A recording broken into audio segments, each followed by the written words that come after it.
10,000 bees are hanging from a tree branch, completely still, and they are about to make a life-or-death decision without a single one of them being in charge. A honeybee swarm has just left its old hive. The queen is in the middle of the cluster, useless for this. She does not choose anything. Around her, the colony has one problem and a few hours to solve it. It must find a new home, a hollow in a tree, and it must pick exactly one out of dozens the scouts will find. Pick a bad one, too small, too exposed, and the whole colony dies in the winter. There is no leader, there is no vote where everyone is counted, and yet the swarm decides, and it almost always decides correctly. A biologist named Thomas Seeley spent decades figuring out how, and what he found he laid out in a book he called Honeybee Democracy. A few hundred scout bees fly out and inspect possible homes. When a scout finds a good one, she comes back and dances. The waggle dance, a figure eight that encodes the direction and distance. A better site gets a longer, more passionate dance.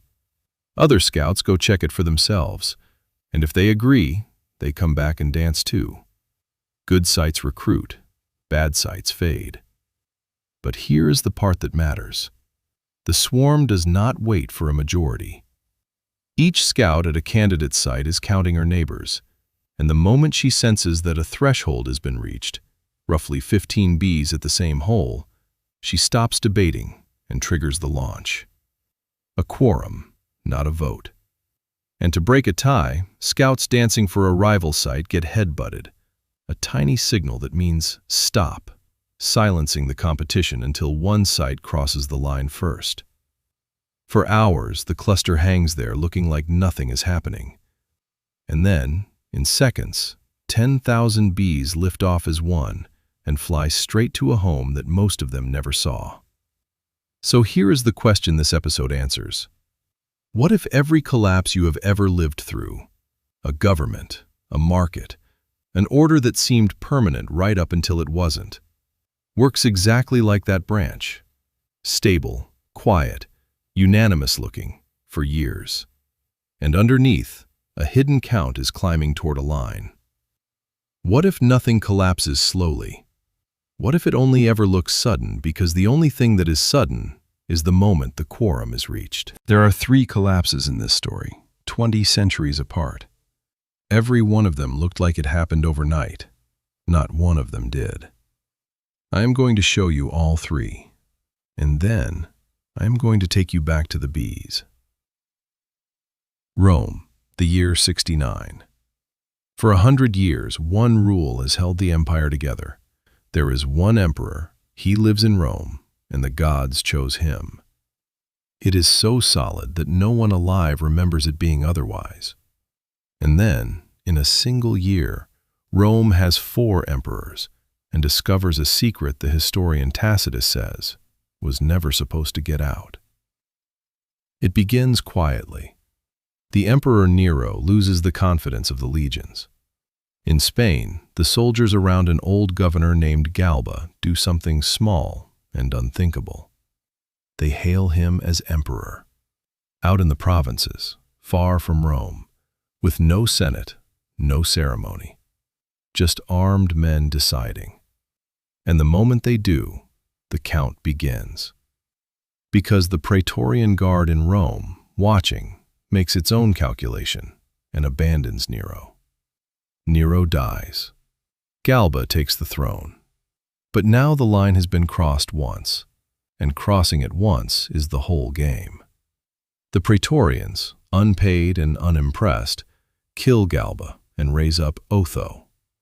The legions on the Rhine, insulted that the capital chose without them, raise up Vitellius. The legions in the east raise up Vespasian.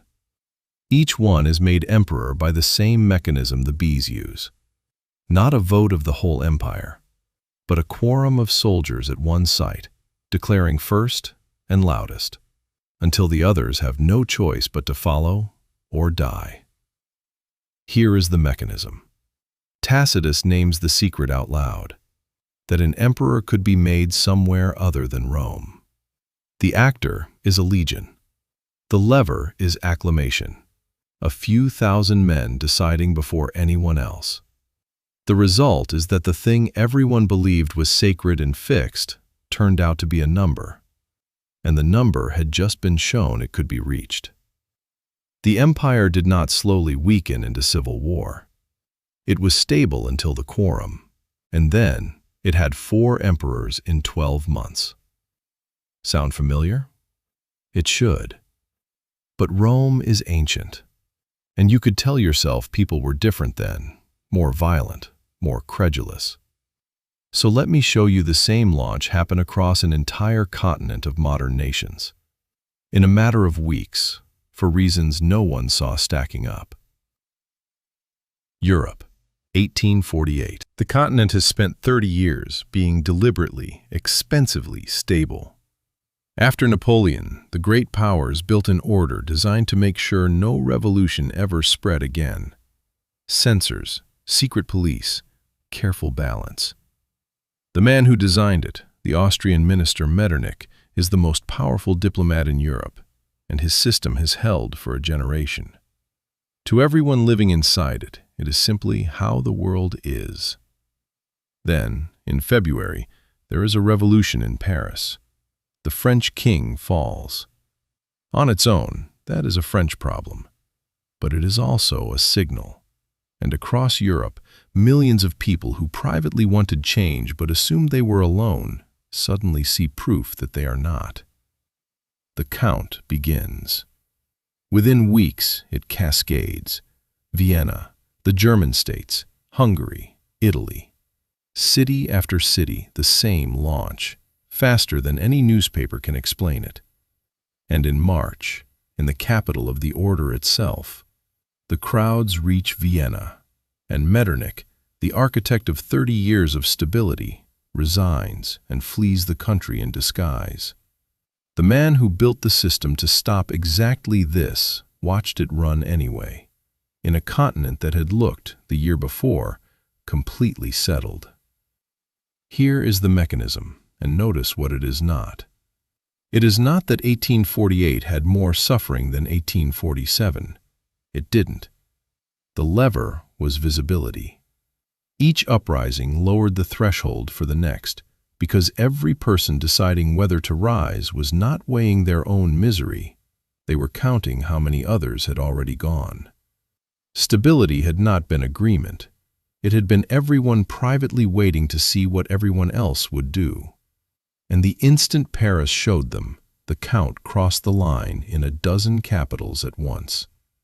If you have ever stayed quiet in a room because everyone else seemed fine with something, and then one person spoke, and suddenly half the room agreed, you already know this mechanism. Subscribe, because next week the loop runs again somewhere even closer to you. But for now, watch it happen one more time, in a place with no kings and no crowds, just a quiet street, an ordinary bank, and a line of people. England, September 2007. A bank called Northern Rock is, on paper, solvent. It has not lost its depositors' money, but it has borrowed short and lent long. And when the global credit market freezes, it needs emergency help to cover the gap. The help is arranged, and then the public finds out. On the 13th of September, the news breaks that Northern Rock has gone to the Bank of England for emergency support. And the next morning, something Britain has not seen since 1866 happens. A bank run. Ordinary people line up around the block to pull their money out, not because they have done any analysis, but because they can see other people pulling their money out. Each person in that queue is a scout reading the count. If everyone stays calm, the bank survives, and staying was rational. If everyone runs, the bank dies, and running was rational. There is no right answer, only the number of people already in the line. Now, find the choice moment. At the Bank of England sits its governor, Mervyn.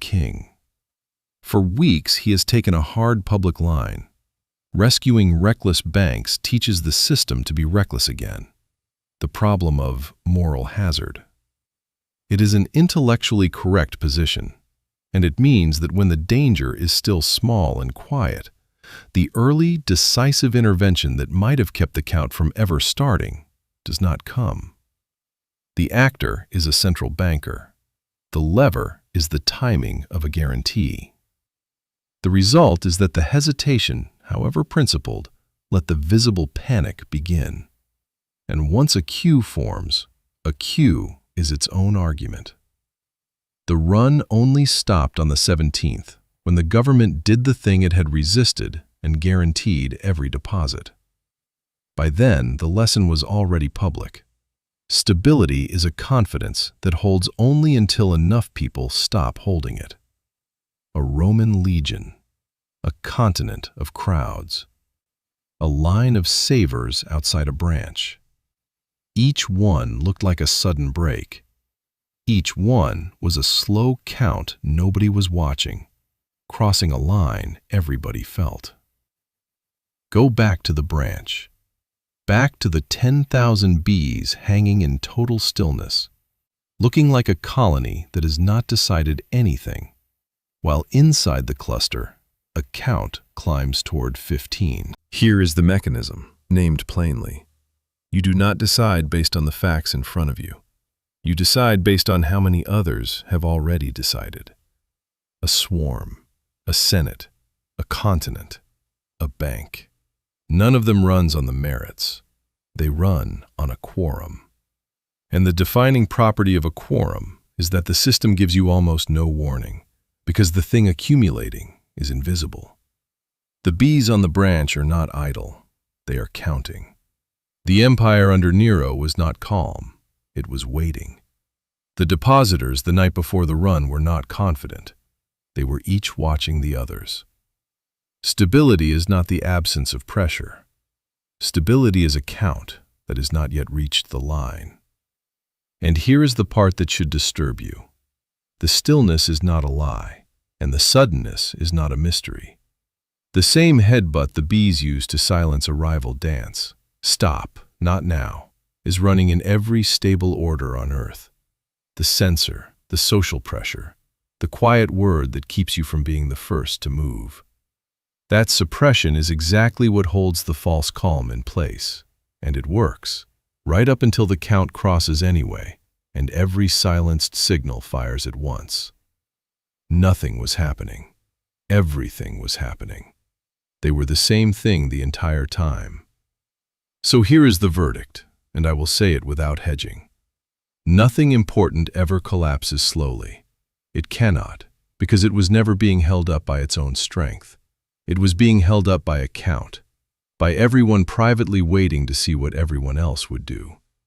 The order looks permanent for exactly as long as the line is uncrossed, and it disappears the instant the line is reached, and the distance between those two states is not years. It is the difference between 14 bees and 15. The loop runs again next week, in a structure that the people inside it are absolutely certain will outlast them. If you want to learn to feel the count climbing while the thing still looks solid, that is why this channel exists. Stay for it. Which leaves one question, and it is about you. Look at the most stable thing in your life right now. The job, the institution, the arrangement that everyone treats as simply permanent. Then ask the only question that has ever mattered. Is it actually strong? Or is it just a count that hasn't reached the line yet? And are you, without knowing it, already standing in the queue?